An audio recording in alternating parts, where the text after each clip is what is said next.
Oh, asked Mr. and Mrs. Diskaya, may nakuha po ba kayo doon sa inyong files?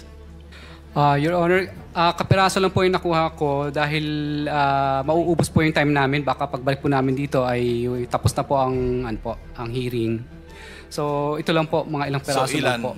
Mga ano lang po, dalawang USEC, parang 6 yatang... Pakibasa mo nga yung ledger. Opo. Bago mo i-submit sa amin, pakibasa mo lang for the record. Your Honor, okay lang po ba? Kasi baka po hilingin na lang po namin sa executive session po kasi para po sa kaligtasan po namin. At pangalawa po, hindi pa po kami... Curly, ng WPP pinangalanan po. mo lahat yung 70 na congressmen. Yung pangalan po, pwede po. Pangalan na po. Anong diferensya kung papakita mo yung pruweba? Hindi ba parang maniniwala kami dahil meron kang pruweba dyan? Kasi kung sinabi mo lang mga pangalan, wala ka namang backup document, hindi kami maniniwala basta-basta. So bakit kailangan ng executive session? Binanggit mo na nga yung mga pangalan. Ano pang kinatatakot? Mas nakakatakot yung nagbanggit ka ng pangalan, wala ka namang pruweba. Kesa doon sa nagbanggit ka ng pangalan na may pruweba, kasi sila matatakot sa'yo. Your Honor, kadalasan po kasi kapag nagbabanggit po kami dito, minsan po nagagamit po ng iba't ibang ahensya para kasuhan po kami. Hindi pa po kami... Nevertheless, you will submit that to the committee, di ba? Kasi may subpoena Yes po, to yes po, kami. Your Honor. Yes po, Your Honor. O kindly submit it to us. Mr. Chair? Yes, Senator Risa. Salamat, Mr. Chair. Kung pwedeng itanong kina Mr. at Ms. Diskaya kung yung dalawang dokumentong isusumite nyo na sa komite also covers projects na pinasukan ninyo with government mula 2016 hanggang 2022. Your Honor, pinasa na po sa inyo po yun nung misis ko po, yung hiningi po ninyo na subpoena po para doon sa company niya. Naipasa na po yun. Pero meron din po kami extra ngayon dito. Di po. So, categorically... Ay, di pala dala. Kasi, ang sa pagkaalam ko po, hindi nyo pa sinasubmit yung ledger or list nyo ng mga proyekto mula 2016 to 2022. Paki-confirm lang, Ms. Diskaya.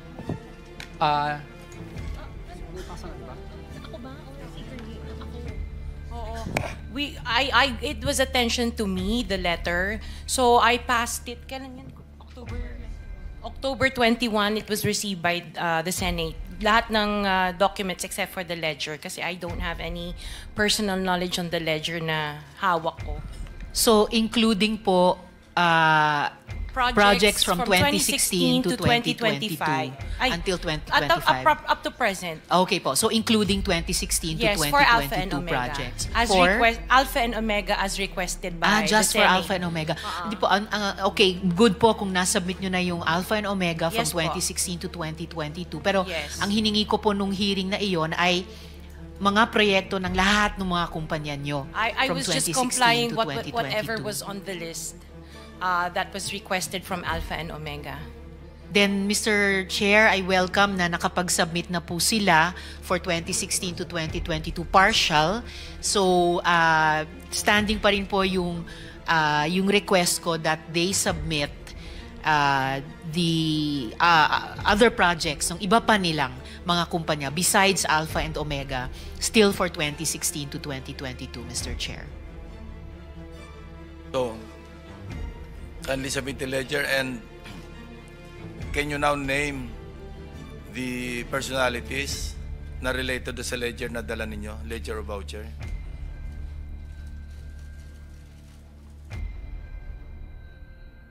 Your Honor, okay lang po ba isasubmit na lang po namin sa inyo? Babanggitin ko na lang po ang mga pangalan po ng nakuha ko lang po. Opo. Ang nandito po ay si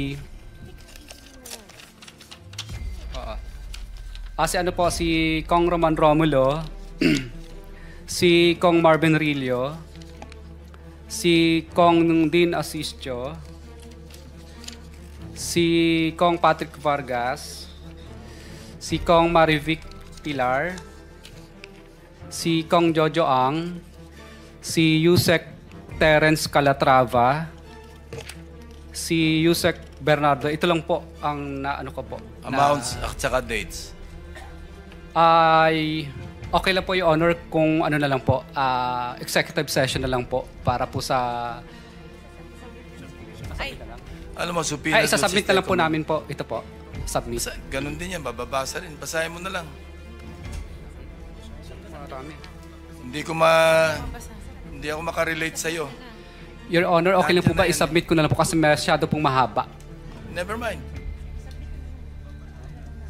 Ganun din yan eh. Pahirapan pa pag kami pa magbabasa.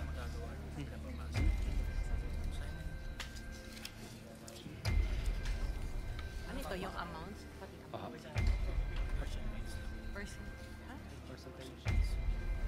Okay. Your Honor, umpisan ko na lang po kay Yusek Terence Calatrava. Ano po, ito po yung mga date niya.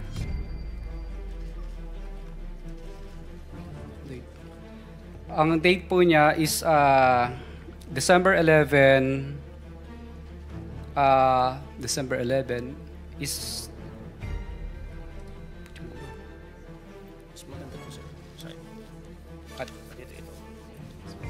Wait.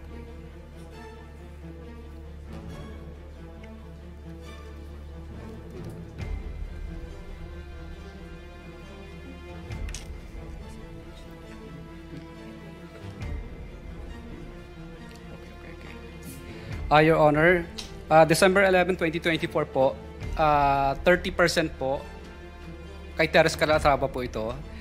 Tapos nung December 11 po is another 30% ulit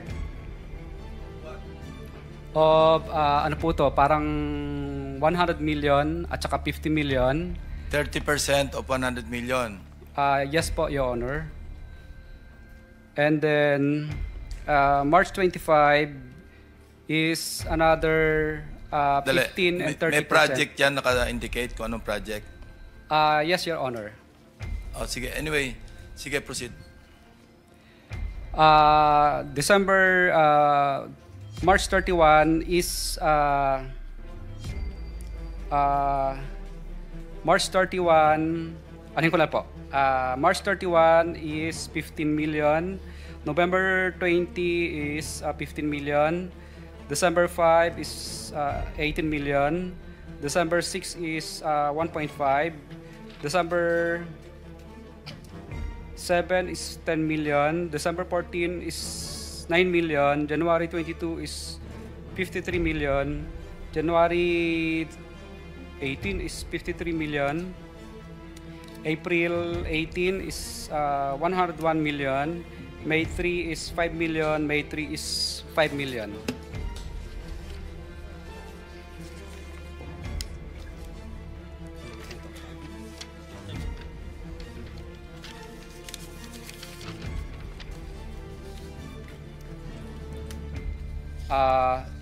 Kay Yusek Bernardo naman po, through his, kay DE, sino ba yun? DE Manny Bulusan. Nung January 4 is, 2022 is 2.450. January 12, 2022 is 3.62,260,000. September 7 is 2,680,000. March 29, 7.3. March 10, 7.3. March 29, 7.3. March 10, 7.3. Kay Kong Roman Romulo naman po, Mr. Chairman, just Through- quick intervention. Yes, Senator. Pwede ba i-confirm ho to ni Mr. Bernardo? Kasi nandito na rin si Mr. Bernardo para Good alam point. natin kung nagsasabi ng totoo. Good point. Yes, Yusek Bernardo. Mr. Chair, according to Diskaya, it was given to Manny Bulusan. So, kung ako man po ay mayroong alam dito, I have to match with my records. Because pagka po ako ay mayroong ganyan, as I stated earlier, meron po akong proponent. Meron pong project na katumbas yan. So, I will have to match that with the projects if really it's true. However, considering that it was given to Bulusan, I will have to up with Bulusan. Yun po, Mr. Chair. Pero Mr. Bernardo, may binibigay sa inyo si Bulusan na pera.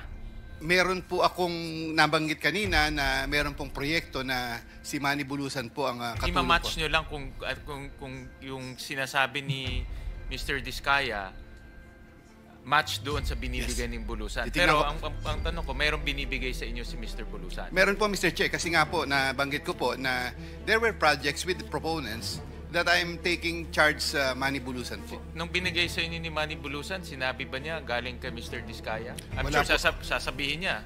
Hindi naman pwede magbibigay lang siya ng pera sa inyo na walang source.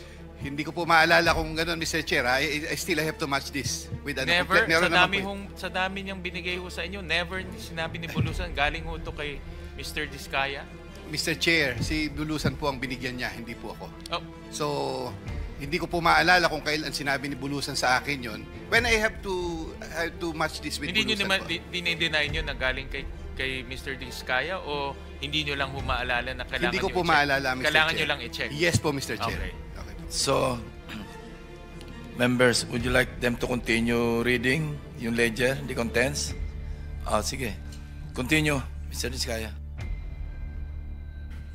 Congressman Romulo, care of Angelita Garucha and D. Aris,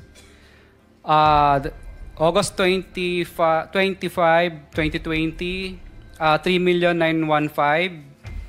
January 17, 2022, 5,403,000. January 17, 2022, 2,058,000. February 14, 2022, 5,487,000.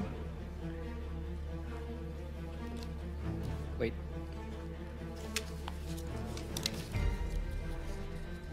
April 8, 2022, 2.6 million.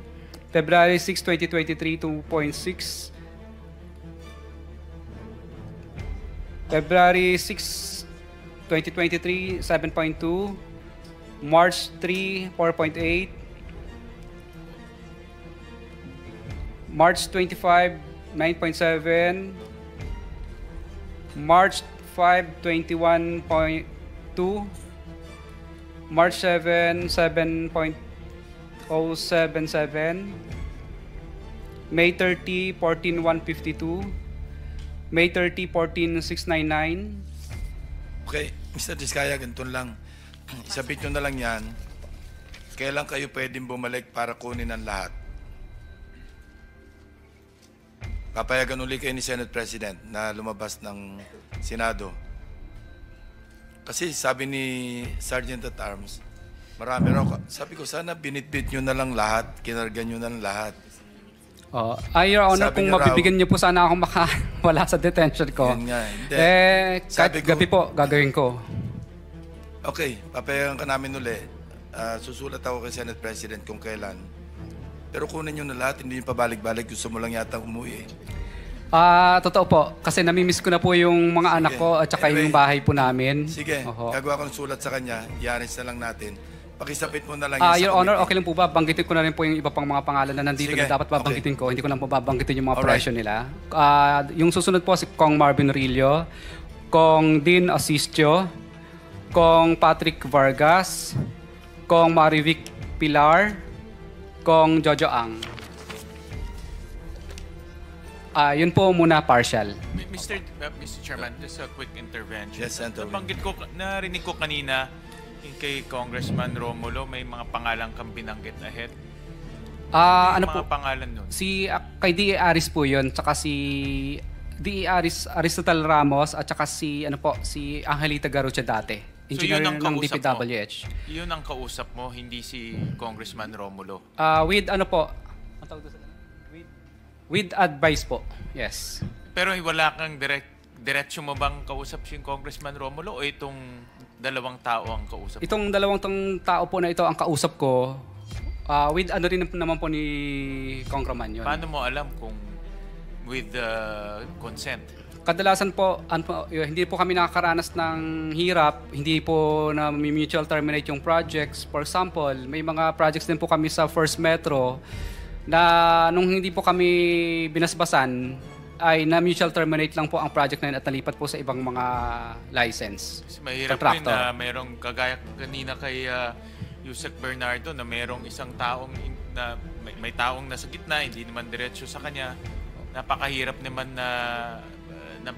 na ganun yung sitwasyon dahil hindi diretso sa kanya. Ay, observation ko lang, no, kasi base rin kanina sa nabanggit ni Mr. Bernardo.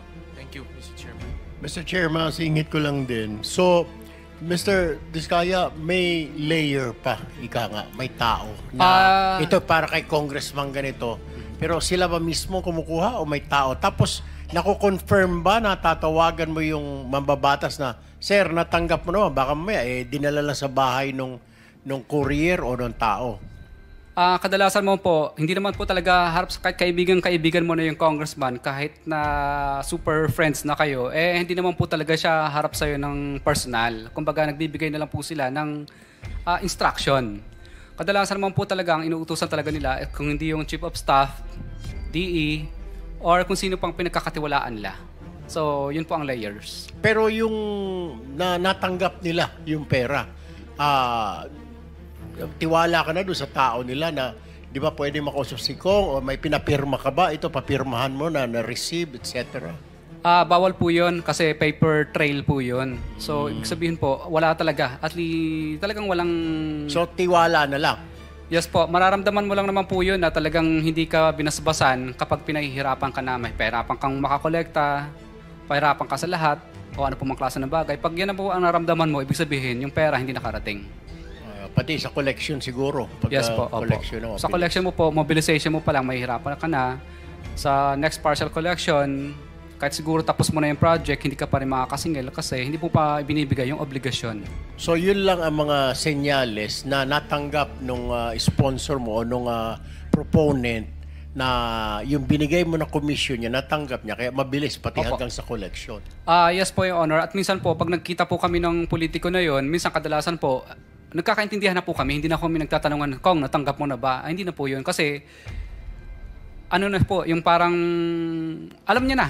Ibig sabihin, parang hindi siya umaangal. Okay. So, sinyasan na lang. Opo. Maraming salamat. Thank you, Mr. Chair.